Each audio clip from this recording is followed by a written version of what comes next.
Ito po yung libingan ng ating mahal na kababayan na si Bertao Marcelo Norberto.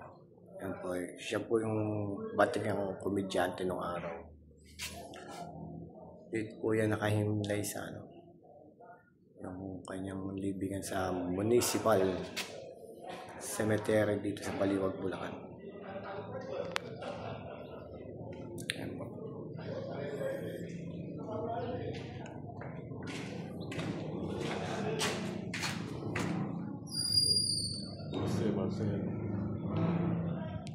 Bertawa.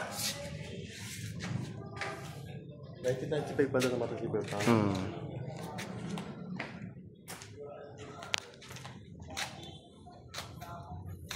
Namin likod lang pala niya ng ng puntod ng kaibigan namin. Si Antonio Victorino alias Tonyo.